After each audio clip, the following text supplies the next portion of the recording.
Por las cuales adoramos al Espíritu Santo y por las cuales nosotros tenemos que honrar al Espíritu Santo, ¿verdad? Y el día de hoy, hermanos, estamos entrando, si no mal recuerdo, a la séptima razón o octava razón de por qué debemos de adorar al Espíritu Santo, entendiendo como base que el Espíritu Santo es Dios, y es algo que veremos reafirmado o confirmado al final, hermanos.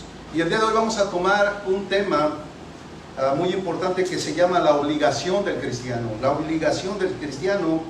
Y si gustan acompañarme, hermanos, vamos a comenzar en el texto que nos quedamos la semana pasada. Permítanme, vamos a comenzar en el Romanos 8, capítulo 1 nuevamente, y después de ahí vamos a saltar a Romanos 8, versículo 9 al 13. Romanos 8, hermanos, tiene un documento. Romanos 8 nos presenta un documento que declara que el cristiano es libre, hermanos, de toda condenación. Es un documento declaratorio de que el cristiano es libre de toda condenación. Escuche lo que dice Romanos 8:1. Recuerde que después saltamos al versículo 9 al 13. Dice: por consiguiente, no hay ahora condenación para los que están en Cristo Jesús, los que no andan conforme a la carne, sino conforme al Espíritu. Y la semana pasada nosotros vimos el versículo 9 que dice: sin embargo vosotros no estáis en la carne, sino en el Espíritu, si en verdad el Espíritu de Dios habita en vosotros. Pero si alguno no tiene el Espíritu de Cristo, el tal no es de él. Del versículo 10 al 13, hermanos, son los textos que veremos el día de hoy. Y si Cristo está en vosotros, aunque el cuerpo esté muerto a causa del pecado, sin embargo el Espíritu está vivo a causa de la justicia. Pero si el Espíritu de aquel que resucitó a Jesús de entre los muertos habita en vosotros, el mismo que resucitó a Cristo Jesús de entre los muertos también dará vida a vuestros cuerpos mortales por medio de su Espíritu que habita en vosotros. Así que, hermanos, somos deudores, no a la carne, para vivir conforme a la carne. Porque si vivís conforme a la carne, habréis de morir. Pero si por el Espíritu hacéis morir las obras de la carne, viviréis. Y nuevamente, hermanos, quiero hacer lectura del versículo 9 que vimos la semana pasada. Si usted nuevamente quiere ir a su Biblia, dice: y los que están en la carne no pueden agradar a Dios. Sin embargo, vosotros no estáis en la carne, sino en el Espíritu, si en verdad el Espíritu de Dios habita en vosotros. Pero si alguno no tiene el Espíritu de Cristo, el tal no es de él. El tal no es de él. Si usted recuerda, hermano, la semana pasada llegamos a algunas conclusiones de este versículo. Una de las primeras conclusiones que nosotros vimos es que los que andan en su naturaleza pecaminosa no agradan a Dios, porque no se sujetan a la ley de Dios, pero tampoco pueden sujetarse, hermanos, a la ley de Dios. Segundo, Pablo le dice a la iglesia de Roma que ellos no están dominados por su naturaleza pecaminosa, que fue derrotada en la cruz de Cristo. Y esto, hermanos, esto nosotros lo vimos como una afirmación categórica. Y tercero, vimos que la vida de un creyente verdadero se caracteriza por una vida santa. Es por esa razón que Pablo dice en el versículo 9: sin embargo vosotros no estáis en la carne, sino en el Espíritu. El verdadero cristiano, hermanos, no lleva una vida dominada por la carne, sino más bien lleva una vida dominada por el Espíritu Santo, que siempre nos va a llevar a Cristo y a vivir una vida de santidad. Y sigue diciendo el versículo 9: si en verdad el Espíritu de Dios habita en nosotros. Y esa es una duda que Pablo está poniendo, como diciendo: si tú realmente tienes al Espíritu morando en tu vida, vas a vivir de una manera santa. Si es que el Espíritu mora en ti. Esa es la duda, hermanos. Una duda que tiene implícita la idea de que el verdadero cristiano en realidad vive en una verdadera santidad y piedad. La lógica a la cual nosotros llegamos al examinar esta afirmación de Pablo a los hermanos en Roma fue que si el Espíritu Santo que habita en un creyente no lo santifica, esto sería contrario al Espíritu Santo, porque es incongruente, hermanos. El santo no santifica.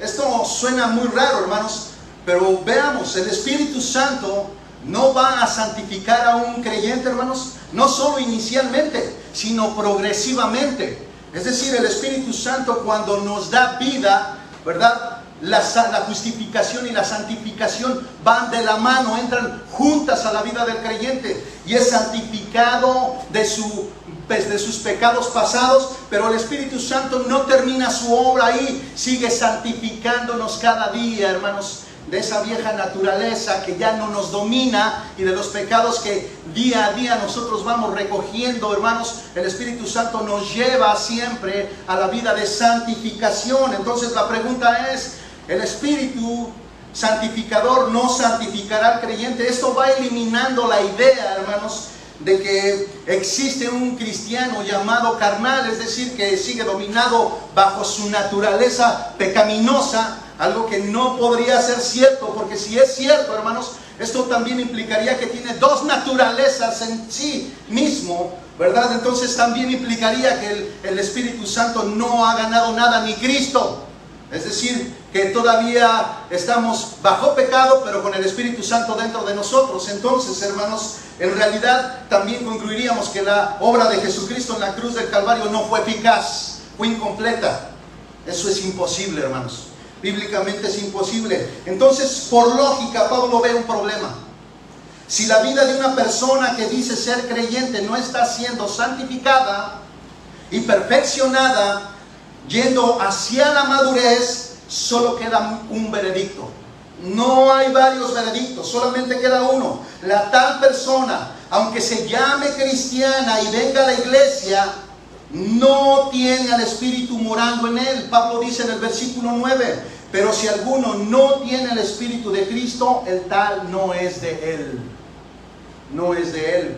Y por consecuencia, hermanos, él vive en la carne. Él vive en su naturaleza pecaminosa.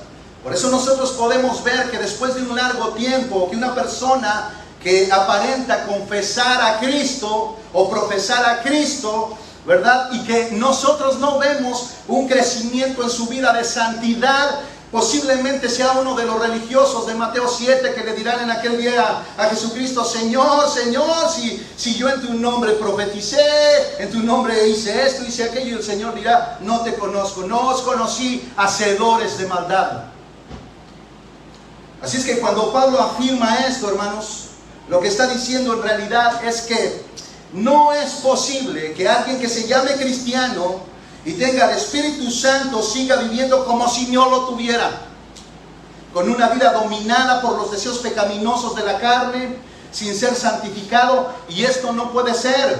El tal no tiene al Espíritu Santo y por consecuencia, hermanos, por consecuencia no es de Cristo, no le pertenece. Por eso aquel día el Señor lo desconocerá y le dirá: yo no te conozco. No te conozco, nunca tuve intimidad contigo, nunca estuve contigo, nunca estuve en ti, no sé quién eres. Desconoce al mundo. Cristo conoce a los suyos, a los que fueron lavados por la sangre del Cordero. Él reconoce a los que son suyos. Él dice: mis ovejas oyen mi voz y me siguen mis ovejas. Él las conoce, hermanos. Aquí es donde nosotros pasamos a nuestro versículo a considerar, que es el versículo 10, hermanos. Y nuevamente Pablo lleva a la iglesia de Roma a que consideren lo siguiente. A la iglesia que está en Roma, a que consideren lo siguiente. Versículo 10 dice: y si Cristo está en vosotros, escucha esa afirmación, y si Cristo está en vosotros, aunque el cuerpo esté muerto a causa del pecado, sin embargo el espíritu está vivo a causa de la justicia. Tan cierto como que quien tiene el Espíritu de Cristo no es de Él, así también quien no tiene a Cristo no puede ser salvo. Versículo 10, hermanos. El que no tiene el Espíritu de Cristo no le pertenece a Él. Versículo 9. Pero tampoco el que tiene a Cristo, versículo 10, no puede ser salvo, hermanos. No puede ser salvo. Y nosotros tendremos que ver, hay tres cosas que debemos considerar en este pasaje. Primera, la realidad de que Cristo vive en el creyente. Segundo, que nuestro cuerpo está muerto por causa del pecado solo temporalmente. Tercero, que nuestro espíritu está vivo a causa de la justicia, y no nuestra justicia propia, sino la justicia de Cristo. Pablo afirma, hermanos, de que Cristo vive en el creyente. Vean nuevamente el versículo 10. Dice, y si Cristo está en vosotros, escuchen lo que dice Pablo. Pablo está diciendo más bien esto como una afirmación, no como una pregunta, hermanos. Pablo no está preguntando, ¿y si Cristo vive en ustedes? ¿O Cristo vive en ustedes? No, lo que Pablo está haciendo es una afirmación, no está haciendo una pregunta. Samuel Millos, que es un exégeta español, hermanos, dice que Pablo usa una conjunción en la frase, y si Cristo está en vosotros. La letra I, hermanos, es la conjunción. Esta palabra que se utiliza para unir dos o más partes en una oración o dos o más oraciones. Se trata realmente de una afirmación enfática, como si dijese, puesto que Cristo está en vosotros, o si ustedes prefieren, ya que Cristo está en vosotros, como una afirmación. Aunque el cuerpo esté muerto a causa del pecado, sin embargo el espíritu está vivo a causa de la justicia. Así es que nosotros debemos de ver el versículo 10 como una afirmación que dice, puesto que Cristo está ya en vosotros. La presencia de Cristo en el creyente por medio del Espíritu Santo hace posible, hermanos, la transformación del pecador. Por favor, acompáñenme, hermanos, a 2 Corintios capítulo 3, versículo 18. Y últimamente, hermanos, doy tiempo a la lectura porque no quiero que nos desacostumbremos a la Biblia. Es hermoso ese ruido de cuando se pasan las hojas que está pasando, hermanos. Y algunos hermanos abren su teléfono y no está mal porque lo que queremos es leer la Biblia. Pero, hermanos, es hermoso saber, buscar los pasajes bíblicos. El cristiano debe de conocer su Biblia. Escuchen lo que dice 2 Corintios 3:18, pero recuerda, hermanos, que la presencia de Cristo en el creyente por medio del Espíritu Santo hace posible la transformación del pecador. Y Pablo en 2 Corintios 3:18 dice, pero nosotros todos, se está refiriendo a los creyentes de la iglesia en Corintios, con el rostro descubierto, contemplando como en un espejo la gloria del Señor, estamos siendo transformados en la misma imagen, de gloria en gloria, como por el Señor, el Espíritu. Ahora permítanme, hermanos, quiero que usted tome atención, hermanos. En las últimas frases dice, estamos siendo transformados en la misma imagen, de gloria en gloria, como por el Señor. Curios. Y después dice, el Espíritu. Y el Espíritu lo tiene como una E mayúscula, hermanos, refiriéndose al Espíritu Santo de Dios. Ahora usted podría pensar que Pablo usa la palabra curios, Señor, para describir a Cristo o para hablar de Cristo y no del Espíritu Santo. Pero para que nosotros nos demos cuenta que el Espíritu Santo también se le llama Señor, porque Él mismo es Dios. Esa palabra curios solo está designada para Dios, hermanos. Vaya a 2 Corintios 3:17, un versículo antes. Y dice, ahora bien, el Señor, curios, esa es la palabra curios griega, hermanos, es el Espíritu. Espíritu con E mayúscula.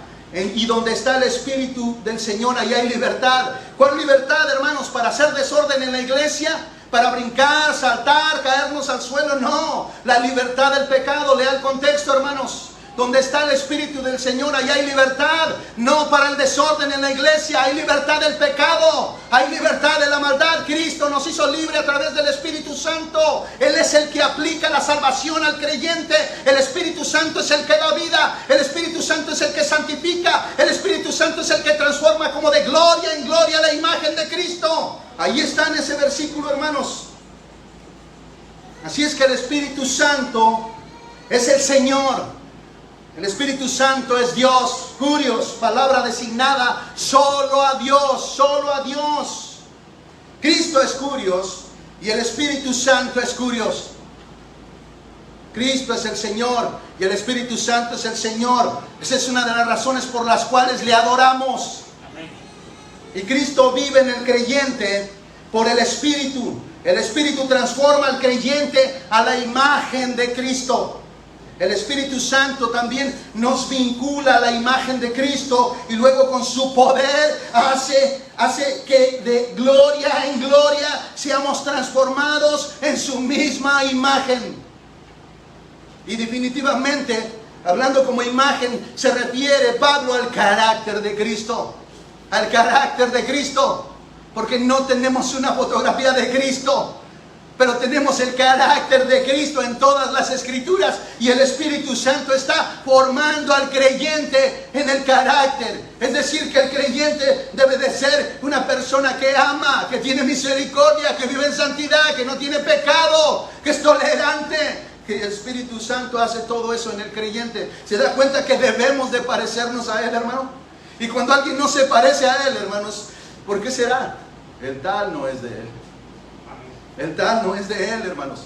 Tenemos que entender eso claramente. Algo que debemos también resaltar es que Cristo vive en el creyente.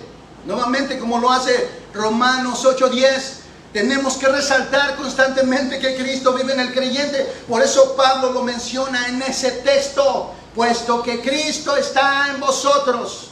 Una afirmación categórica.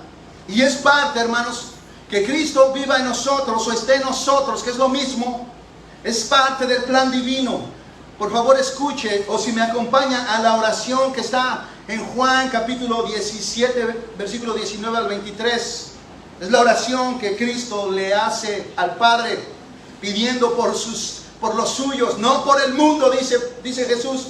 No ruego por el mundo, dice, ruego por estos, mis discípulos, los suyos, los que Él ganó a través de su sacrificio en la cruz del Calvario.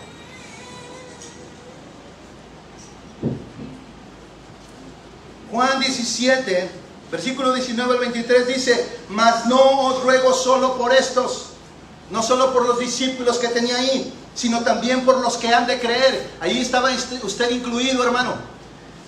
Usted estaba incluido en la oración de Jesucristo. Dice, los que han de creer en mí por la palabra de ellos. ¿Se da cuenta, hermanos? La salvación viene a través por la locura de la predicación. La salvación viene a través de la locura de la predicación, hermanos. Versículo 21 dice, para que todos sean uno, como tú, oh Padre, estás en mí y yo en ti, que también ellos estén en nosotros. Escucha la palabra nosotros. Ahí tampoco queda excluido el Espíritu Santo. Nosotros es el Padre, el Hijo y el Espíritu Santo. Un solo Dios, tres personas, uno en unidad.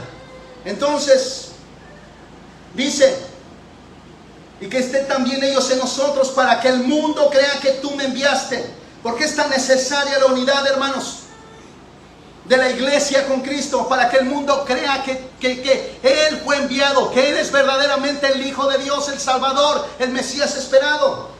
Y versículo 22 dice, la gloria que me diste les he dado para que sean uno, así como nosotros somos uno. Versículo 23 dice, yo en ellos y tú en mí. La frase yo en ellos, hermanos, implica que Él vive en nosotros. Implica que Cristo vive en el verdadero creyente. Y tú en mí, para que sean perfeccionados. ¿Escucha? Escucha. Cristo, el santo que vive en el cristiano, ¿no lo santificará? Escucha el versículo 23. Yo en ellos y tú en mí, para que sean perfeccionados en unidad, para que el mundo sepa que tú me enviaste y que los amaste tal como me has amado a mí. Wow, hermanos, esta oración es poderosa, hermanos, es gloriosa. Esta oración debe de traer gozo en nosotros, hermanos, y debemos procurar intencionalmente la unidad del Espíritu, la unidad en amor, la unidad en propósito, hermanos. Por eso las Escrituras siempre van a decir: ámense los unos a los otros, oren los unos por los otros, sopórtense los unos a los otros. Hermanos, estamos unidos a Cristo, debemos de andar como Él anduvo, amando a los demás. El mandamiento será unos a los otros siempre dentro de la iglesia. Unos a los otros siempre en la iglesia. La segunda observación del texto es que el cuerpo del creyente está muerto a causa del pecado. Escuche cómo lo explica Samuel Millos, me apoyé mucho en él. No mucho, algunas cosas en él. Dice él, la presencia de Cristo no implica un cambio definitivo en relación con el cuerpo. Si bien es cierto que el cuerpo, como parte constitutiva de la persona, ha sido comprado por precio y está redimido de la condenación. Hermanos, escuchen, también el cuerpo está redimido de la condenación. Dice, sigue bajo la influencia de la vieja naturaleza que mora en él. Es decir, hay una resistencia, hermanos, en nosotros. Así como en el oriente, cuando Estados Unidos invadió, venció en esa batalla, hermanos, pero quedaron fuerzas de resistencia hasta el día de hoy. Y son peores, hermanos, que la misma guerra. Y que cobran más vidas que la misma guerra. Así es lo que hace el pecado en nosotros, hermanos. El pecado fue destronado, fue vencido, pero todavía se resiste. Por eso, hermanos, cuando un cristiano cae en pecado, es una tragedia para el cristianismo. Es una vergüenza para Cristo, hermanos. Por eso debemos de andar en el Espíritu, en obediencia, y cuidar, vigilar nuestro corazón todos los días. Todos los días, no solo cuando tenemos necesidad de Cristo o cuando nos acordamos después de 10 días que no hemos orado lo suficiente, o cuando vemos que las cosas están empezando a tornar difíciles. No, la vida del cristiano es siempre vigilando su corazón, siempre examinando su corazón, porque el corazón es perverso, es engañoso. ¿Quién lo conocerá?, pregunta Dios. Y antes de que Sigmund Freud conteste, el Señor mismo en ese mismo pasaje dice, yo, el Señor. No la psicología, hermanos, sino Dios mismo. Por eso debemos de venir a Él, para que Él nos revele nuestro corazón, las intenciones ocultas que hay dentro de nosotros. Nadie conoce más tu corazón que aquel que lo creó, hermanos. Créemelo, créemelo. Si tienes un auto que sea de la marca Toyota, hermanos, y lo llevas a la Ford, van a durar más tiempo. Llévalo a la Toyota, hermanos, al otro día te lo entregan. Ellos son los diseñadores. Debemos de ir con ellos, hermanos. Bueno, no, debemos de ir con Cristo, hermano. Vaya al mecánico que más le convenga, por favor. Perdón, hermanos, a veces en la euforia del sermón uno dice cosas que no debe de decir uno, hermanos. Escuche cómo Romanos 7, versículo 18 y 19 dice, porque yo sé, vea la debilidad, hermano, vea la lucha en el cristiano. Pablo dice, porque yo sé que en mí, es decir, en mi carne, no habita nada bueno, porque el querer está presente en mí, el querer está presente en el cristiano. Un verdadero cristiano quiere obedecer, quiere crecer en santidad, quiere conocer a Dios. Dice, pero el bien no está en mí. El bien no está en mí. Hay una lucha en el cristiano. Esa no existía antes, hermanos. Versículo 19 dice, pues no hago el bien que deseo, sino el mal que no quiero, eso hago. Es verdad, hermanos, que el cristiano a veces es vencido por algunos pecados, pero no vive en pecado, hermanos.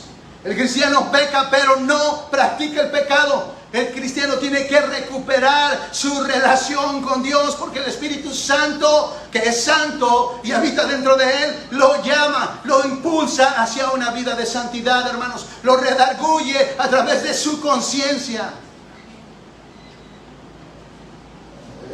En esta semana me llamó alguien que me sorprendió verdaderamente, hermanos.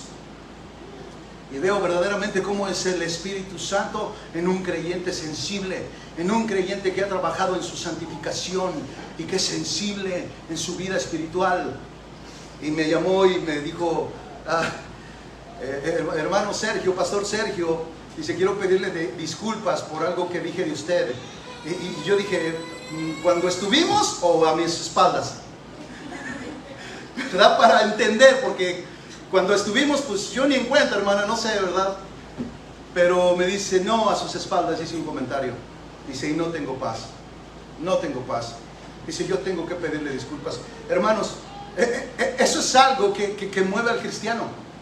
Que mueve al cristiano. Uno tiene que pedir disculpas cuando uno ha cometido algo que no representa o que no es del Espíritu Santo. Uno tiene que tener un corazón perdonador y un corazón que pide perdón. Si un cristiano, hermanos, lucha con el perdón, hermanos, y si es cristiano, de verdad, hermanos, de verdad, un cristiano verdadero, hermanos, crece en perdón.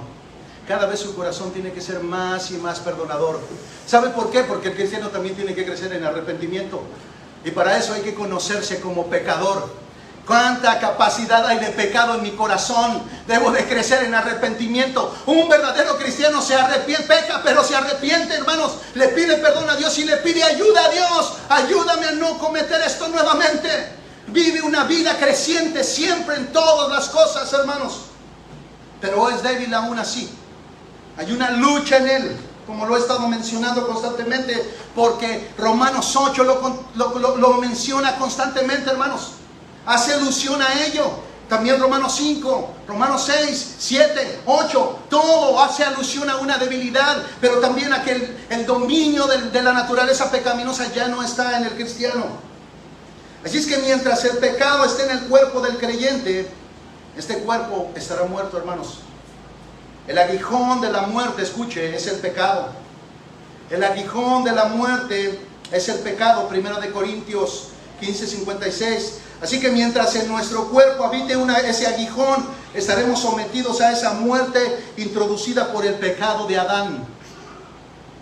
Pero en nuestra tercera observación, veremos que Pablo menciona un elemento a considerar. El cuerpo está muerto a causa del pecado.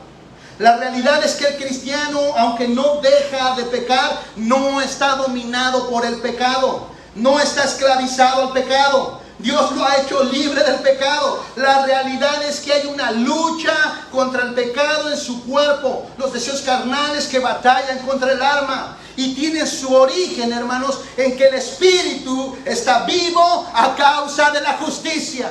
Gracias a eso podemos luchar. Gracias a eso podemos batallar contra los deseos del pecado, ya que el espíritu está vivo a causa de la justicia de nuestro Señor Jesucristo. Para algunos, hermanos, es difícil entender si Pablo se refería al Espíritu Santo cuando está hablando, o al espíritu humano en el versículo 10. Pero según los textos originales, lo que esta frase significa es que el espíritu humano está vivo por el Espíritu Santo. Ve al versículo 9 que ya leímos, hermanos, de Romanos 8. Dice, sin embargo, vosotros no estáis en la carne, sino en el Espíritu, si en verdad el Espíritu de Dios habita en vosotros. Pero si alguno no tiene el Espíritu de Cristo, el tal no es de Él. Así es que esto, hermanos, tiene como implicación que es el Espíritu Santo el que da la vida y el que habita dentro de nosotros como testimonio de que hemos creído en Cristo. La justicia, hermanos, es imputada por el Espíritu Santo, al igual que la vida espiritual del creyente. Y es la justicia de Dios imputada la que nos permite la vida en el Espíritu. Ahora, hermanos, también tenemos que entender que hay algo que confunde a algunas personas. Y podríamos ver esto a forma de pregunta. ¿Cómo es posible, hermanos? Escuche, vamos a hacer una pregunta retórica. Bueno, no retórica, la vamos a contestar. ¿Cómo es posible estar vivo y tener un cuerpo muerto espiritualmente? Repito la pregunta.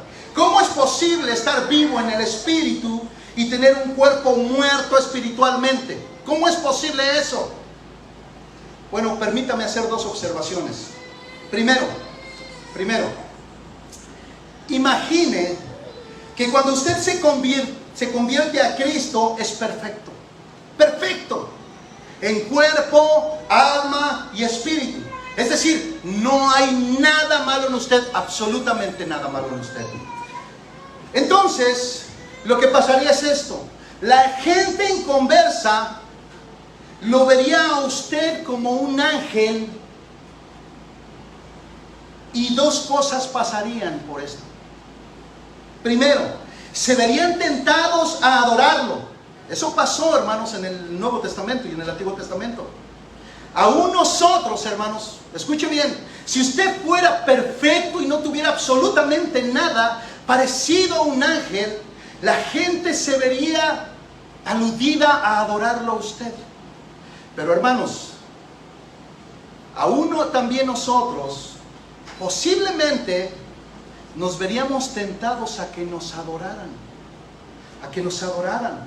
Segundo,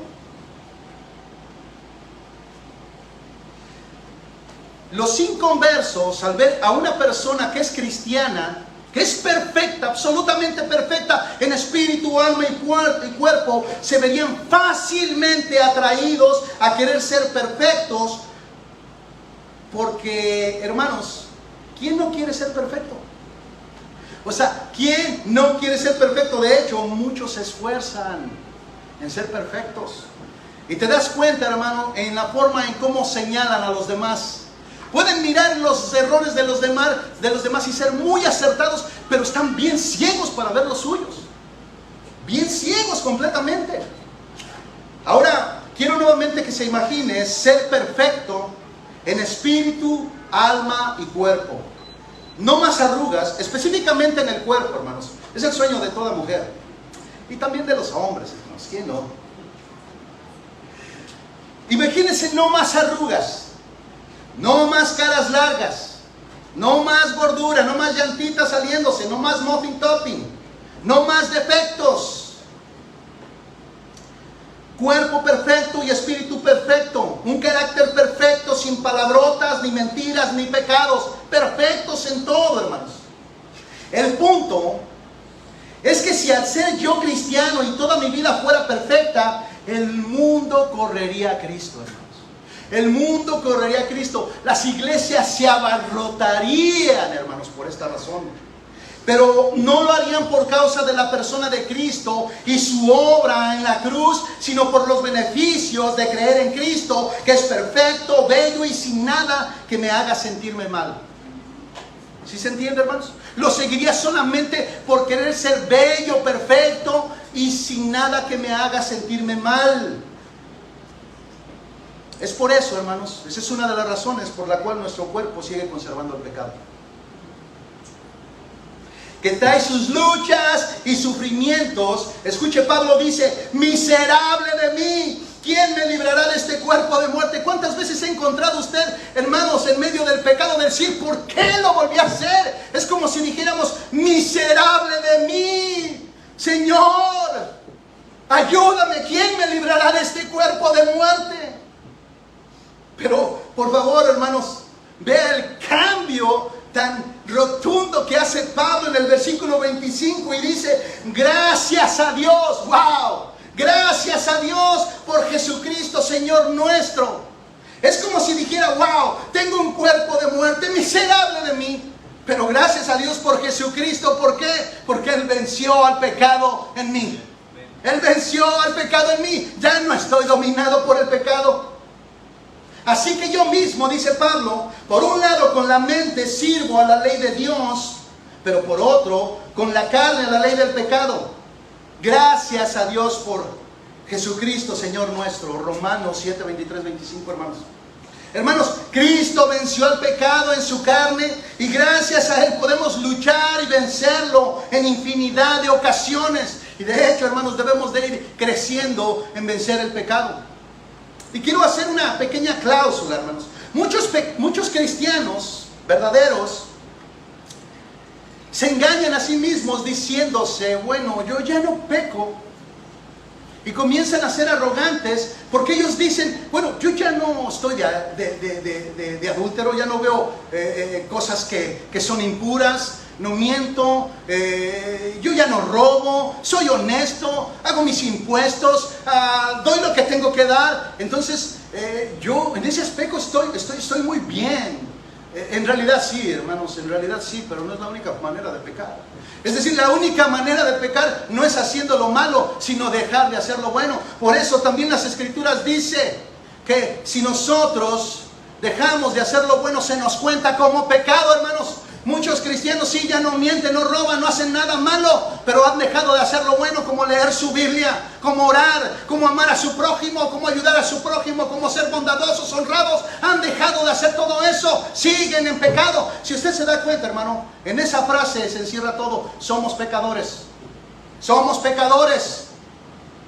Aun cuando dejamos de hacer lo malo, hermanos, pecamos porque no somos suficientes para hacer todo lo bueno. Nuestra obediencia es imperfecta, pero sí se va perfeccionando conforme nosotros nos esforzamos intencionalmente por venir a Cristo. Por venir a Cristo. Así es que la gente del mundo no ve cristianos perfectos. Si no, ellos vinieran a Cristo, hermanos, inmediatamente. No vienen porque ven cristianos imperfectos, pero ellos vendrían inmediatamente. Imagínense, hermanos, todos los cristianos perfectos, la gente no creyente correría a decir, yo quiero ser perfecto como los cristianos. Pero no vendrían, hermanos, por Cristo. Ellos vendrían, hermanos, por los beneficios de estar en Cristo. Algo que sí ven son el mundo, hermanos. Ellos no pueden ver cristianos perfectos, pero sí los pueden ver cómo son de imperfectos. Lo que ellos no saben, hermanos, es de que sí es verdad, el cristiano es muy imperfecto. Lo que ellos no saben es que están siendo perfeccionados. Esos cristianos que ellos dicen ver imperfectos, en realidad eran peores, hermanos. Si ellos supieran cómo era usted, hermano, antes de venir a Cristo. Si el mundo supiera cómo era usted antes de conocer al Señor, hermanos, se horrorizarían. Ellos no pudieran creer lo que usted era, hermano. Entonces ellos se maravillarían de ver lo que Dios ha hecho. Y eso es precisamente lo que Dios quiere, que haya cristianos que den testimonio de la obra de Cristo en nosotros. Por eso es tan importante, hermanos. Por eso es tan importante que usted siga creciendo en santidad, que usted siga creciendo en testimonio, que usted muestre a Cristo en su vida, para que el mundo pueda ver y verse atraído por el Espíritu Santo a la palabra de Dios y quieran decir, yo quiero lo mismo. Yo quiero lo mismo porque yo sabía cómo era Él. Yo vi cómo era Él, pero estoy viendo cómo es el día de hoy. No es perfecto, pero es mucho mejor que como era anteriormente. Hermanos, debemos de darle la gloria a Dios, debemos de darle la gloria a Cristo y al Espíritu Santo que están en nosotros y que siguen trabajando en nosotros. Amén. Debemos honrar a Dios con testimonio. Debemos entender que mientras estemos en este cuerpo, hermanos, no somos perfectos. Pablo dice que el Espíritu está vivo a causa de la justicia. Nuestro tercer punto. Solo desde la vida, hermanos, puede verse el cuerpo muerto en el creyente y con ello sentirse libre más allá de todas las posibilidades humanas. Entendemos, hermanos, entendemos el que está muerto completamente en sus delitos y pecados, él está muerto, él no se da cuenta de nada. Solo el que está vivo, el que tiene su espíritu vivo, puede darse cuenta que su cuerpo está muerto por causa del pecado. El cuerpo muerto, pero el espíritu vivo. Pero hermanos, entendamos, el cuerpo está muerto solo por un tiempo, por causa del pecado. Esto significa, hermanos, que solo por la vida que Cristo nos dio es que podemos percibir que nuestro cuerpo, aunque también fue comprado por el sacrificio de Jesús en la cruz, todavía está muerto por causa del pecado, pero nuestro espíritu vive por causa de la justicia divina. Esto es la justificación de vida que Jesucristo hizo en la cruz del Calvario. En ese sentido, hermanos, la redención plena del cuerpo se producirá en la glorificación, llevando mientras en sí el mismo el germen del pecado que se manifiesta en la carne física como consecuencia de él. Así lo explica un comentarista. Ahora, hermanos, esa precisamente es nuestra esperanza y lo que creemos los creyentes. que cuando un cristiano muere, si el Señor no viene antes, su cuerpo será glorificado. Y esto lo sabemos porque el mismo Espíritu que levantó a Cristo de la muerte lo hará con nosotros. Vaya al versículo 11 del capítulo 8, que es nuestro versículo que sigue, hermanos.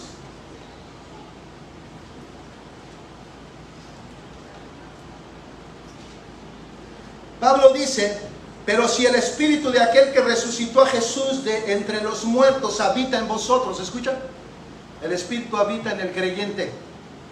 Dice: el mismo que resucitó a Cristo Jesús de entre los muertos, también dará vida a vuestros cuerpos mortales por medio de su Espíritu que habita en vosotros.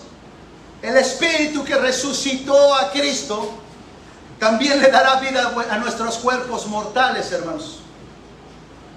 El mismo poder que obró en Cristo es el mismo poder que está en nosotros. Y cuando nosotros muramos, si es que Cristo no viene antes, es el poder que resucitará nuestro cuerpo mortal, hermanos.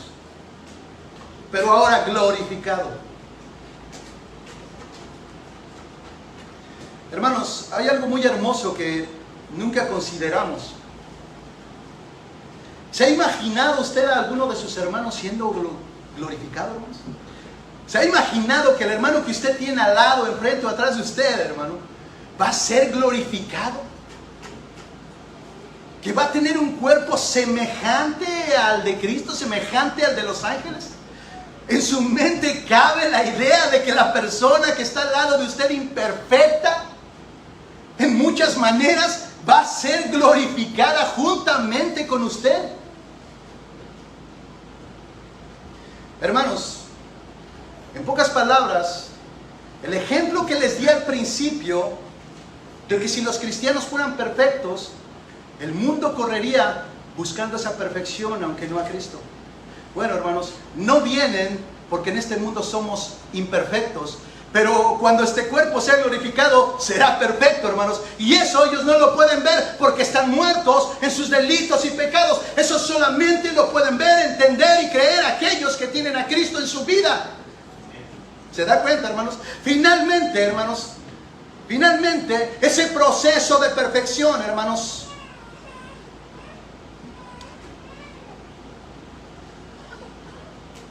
de alguna manera, en algún sentido, terminará en la glorificación. Aunque yo creo que nunca dejaremos de aprender de nuestro Señor Jesucristo, hermanos. Ni aún después de esta vida.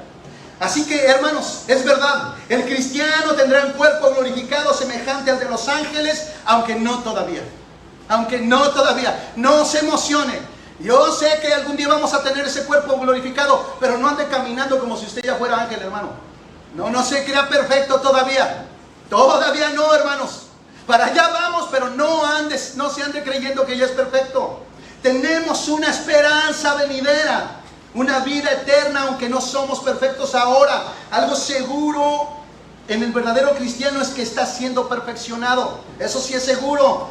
Y llegará el día de su redención final, cuando su cuerpo será glorificado y no estará sujeto al pecado. Y lo creemos, porque si el Espíritu de aquel que resucitó a Jesús de entre los muertos habita en vosotros, el mismo que resucitó a Cristo Jesús de entre los muertos, también dará vida a vuestros cuerpos mortales por medio de su Espíritu que habita en vosotros.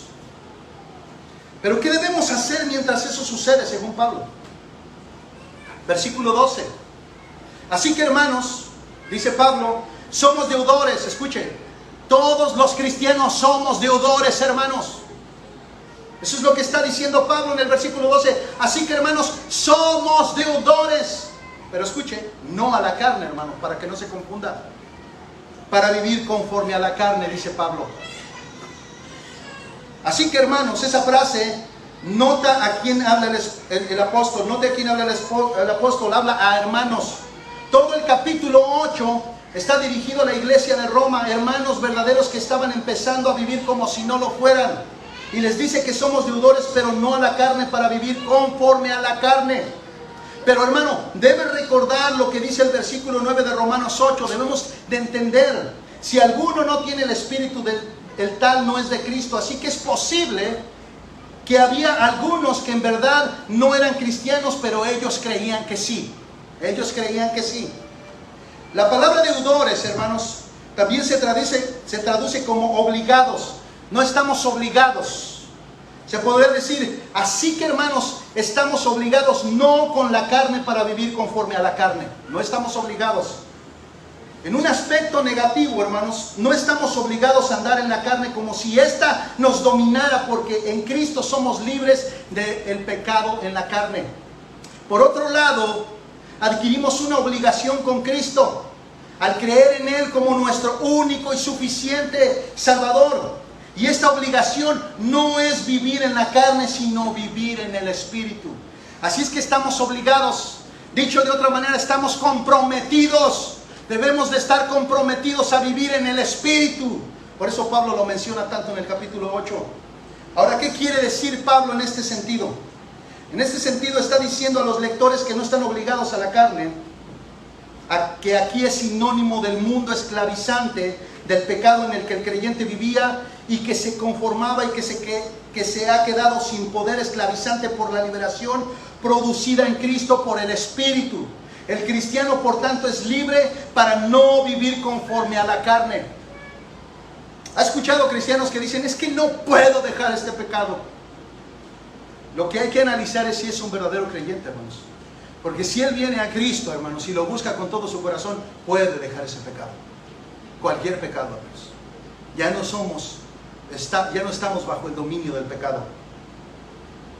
Así es que, ¿cuál es la razón por la cual no debemos de vivir conforme a la carne? Versículo 3, hermanos. Y ya vamos concluyendo. Dice, porque si vivís conforme a la carne, habréis de morir. Wow. Pero si por el Espíritu hacéis morir las obras de la carne, viviréis. Me gustaría, hermanos, que escucháramos lo que el pastor MacArthur comenta al respecto de este versículo. Todos los que viven conforme a la carne deben morir. El apóstol no está aquí haciendo una advertencia a creyentes genuinos en el sentido de que pueden perder su salvación y ser condenados a muerte si recaen en alguna de las costumbres de la carne. Él ya ha dado la certeza absoluta de que ninguna condenación hay para los que están en Cristo Jesús, Romanos 8:1. Más bien, Él está diciendo que una persona cuya vida está caracterizada por las cosas de la carne no es un verdadero cristiano y está muerto espiritualmente, sin importar cuáles puedan ser sus afiliaciones o actividades religiosas. Si esa persona no acude a Cristo con fe verdadera, debe morir en la muerte segunda del juicio final de Dios. Creo que esto nos aclara mucho, hermanos. El contexto nos hace ver que Pablo los llama hermanos, pero siempre debemos entender, hermanos, que es posible que hermanos hagan cosas de la carne, pero no vivan conforme a la carne. El versículo 13 dice, porque si vivís conforme a la carne, habréis de morir. Muerte física implica esto, y también muerte espiritual, el día del juicio, en el infierno, pero no un creyente, hermanos. Recuerdo a Romanos 8:1, hermanos, no puede ser posible. Ya que Pablo dice que ninguna condenación hay para los que están en Cristo Jesús. Romanos 8:1, los que no andan conforme a la carne, sino conforme al Espíritu. Hermanos, la condenación solo es anulada cuando el Espíritu Santo mora en nosotros, y Él es quien hace morir las obras de la carne en nosotros. Escuche lo que dice, pero si por el Espíritu hacéis morir las obras de la carne, viviréis. Es el Espíritu, por el Espíritu se hacen morir las obras de la carne. Esta afirmación también nos describe la obra del Espíritu Santo en el creyente, si usted se da cuenta. Es decir, Romanos 8:3, hermanos, nos está diciendo que la salvación se pierde. No nos está diciendo que la salvación se pierde si alguien anda en la carne. Estos son los llamados cristianos carnales. ¿Cómo es que esto lo podemos entender? Porque escuchen lo que dice, pero si por el Espíritu hacéis morir las obras de la carne, viviréis. Los carnales, hermanos, no pueden hacer morir las obras de la carne porque están muertos en esa misma carne. Solo los que están vivos en su espíritu pueden hacer morir las obras de la carne por el poder del Espíritu Santo. La vida del Espíritu Santo en Él es una obra que es continua, que es gradual, que siempre lo va a estar llevando, hermanos, a una vida de santidad. Y la vida, hermanos, La vida de un verdadero creyente, hermanos, es andar en el Espíritu. ¿Y qué razón? ¿No? ¿Por qué tenemos que andar en el Espíritu? Bueno, si el Espíritu Santo está dentro de ti, hermano, ¿cómo puedes andar en la carne? O sea, tan a gusto. Porque parece que hay gente dentro de la iglesia que se llaman cristianos que andan en la carne, haciendo cosas de la carne. Y hermanos, de verdad andan bien a gusto. Hasta se toman vacaciones de la iglesia, hermanos. Se toman vacaciones de la iglesia. Y no crea que una vez al año, hermano, No, mínimo una vez al mes. Mínimo una vez al mes. Yo no puedo entender cómo muchos cristianos hacen eso y mucho más cosas de la carne teniendo el Espíritu Santo dentro de ellos. Vamos, lo podemos hacer una vez, pero continuar con una rutina de vida, una práctica de vida de esa manera, wow, hay que considerar examinarse verdaderamente. Hay que considerar si verdaderamente yo soy salvo o vivo una vida completamente desapegada de Cristo, que trae sus consecuencias, hermano. Porque un verdadero cristiano va a ser disciplinado por Dios. Dios a los que aman los castiga y disciplina. Tarde o temprano, hermanos, va a corregir ese pequeño defectito de tomar unas vacaciones cada mes. Tarde o temprano. Todo eso va a traer consecuencias en algún área de nuestra vida. Física y espiritual o económica. Dios quiere cristianos fieles que tengan a Cristo por encima de todo. Dios no se opone a que te diviertas. Dios no se opone a que tú tengas dinero, tengas un buen carro. Dios a lo que se opone es a que lo dejes a Él, que te salvó, que dio a su Hijo, a Jesús en la cruz del Calvario, y tú sigas apartándote de Él cuando Él ya te salvó para estar cerca de Él.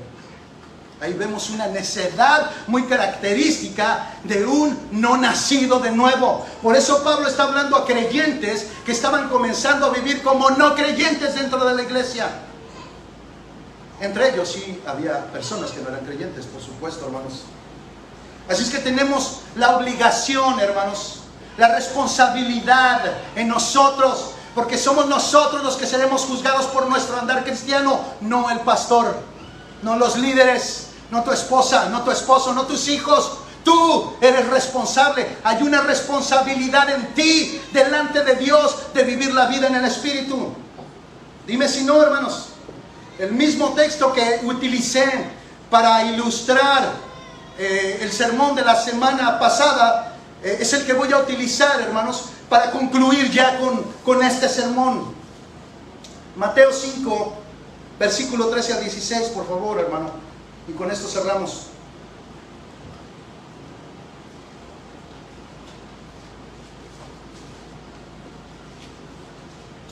Mateo 5, 13, versículo 16, que está en el Sermón del Monte, después de las bienaventuranzas. Jesucristo le dice a sus discípulos: vosotros sois la sal de la tierra. Vosotros sois la sal de la tierra, un elemento importantísimo. Hermanos, si no tenemos sal, de verdad nuestra comida sería insípida. Pero la sal también es un conservante, hermanos. Gracias al cristianismo, hermanos, este mundo no se ha podrido en todos sus pecados, hermano. Gracias al cristianismo.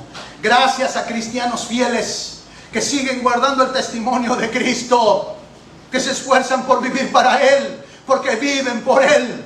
Gracias a eso, este mundo no se ha caído podrido en sus pecados, hermanos, y en toda su maldad. El cristianismo es el que detiene toda esa podredumbre, porque sigue predicando, porque sigue dando testimonio. Aunque el mundo no crea, hay cristianos verdaderos que están dispuestos a entregar su vida por Cristo. Por eso Él dice: vosotros sois la sal de la tierra.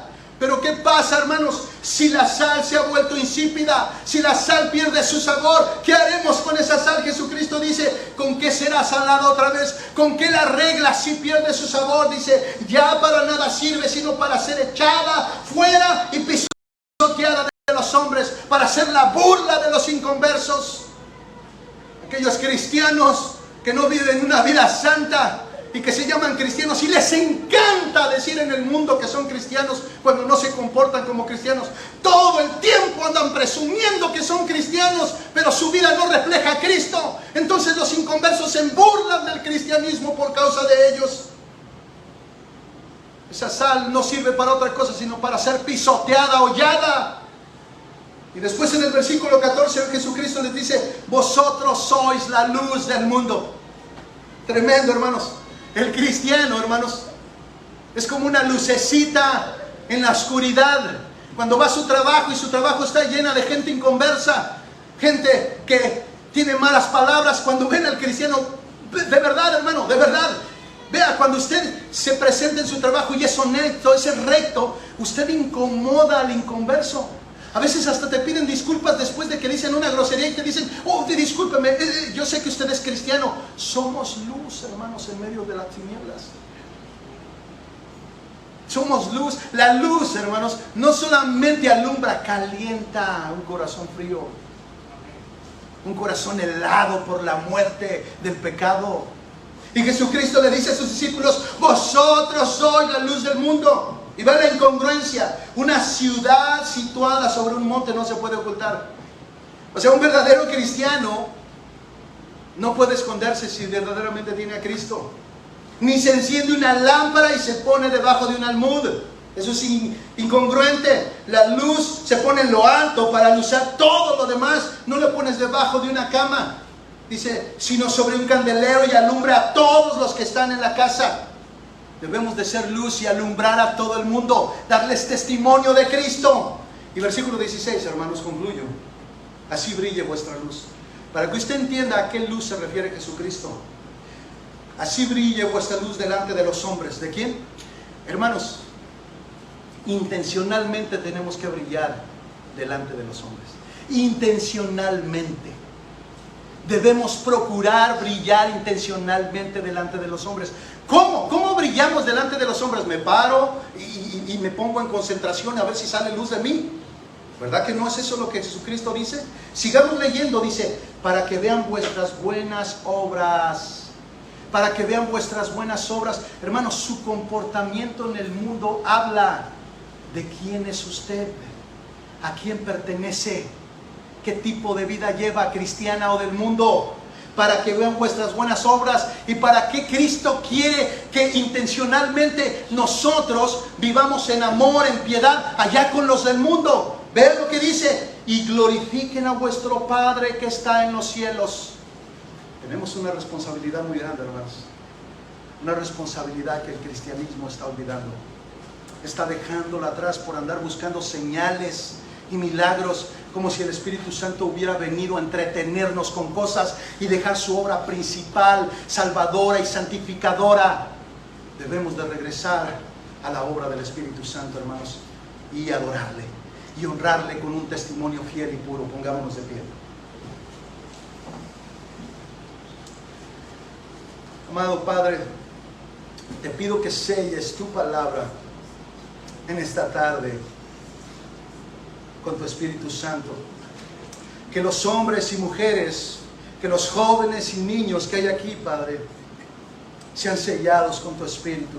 Que cada palabra dicha a través de las Escrituras quede sellada en nuestros corazones y salgamos de aquí, oh Dios, redargüidos en nuestros corazones, con un deseo ferviente de querer ser semejantes a Jesús, con un deseo ferviente de dar fruto del Espíritu Santo, con un deseo ferviente de querer honrar a nuestro precioso Espíritu Santo, con un deseo ferviente de querer hacer lo que a Dios le agrada, de poner por obra las Escrituras.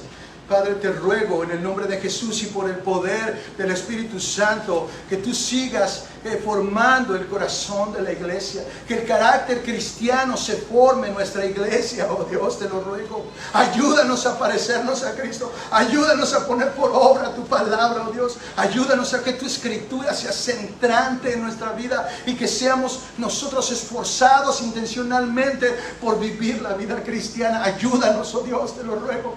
Ve, Señor, que somos débiles en la carne. Estamos siendo perfeccionados, pero aún así anhelamos, queremos, te pedimos que nos ayudes a dar testimonio, a ser sal y luz en este mundo. Ayúdanos para que el mundo pueda ver y tú seas glorificado. A final de cuentas, eso es lo único que vale la pena, que tú seas glorificado.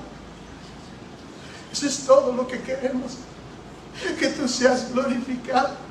Como me gustan las palabras de uno de los salmos que dice: no a nosotros, oh Dios, no a nosotros, sino a tu nombre da gloria. Así sea en esta iglesia, así sea en nuestras vidas, oh Dios, no a nosotros, sino a tu nombre da gloria. Que todo lo que tu iglesia haga sea para tu gloria, para tu honra, oh Dios. Ayúdanos, oh Dios, a glorificarte. Te lo pido en el nombre de Jesús. Te lo ruego en el nombre de Cristo. Ayúdanos, oh Dios, que tu Espíritu obre en medio de nosotros. Amén.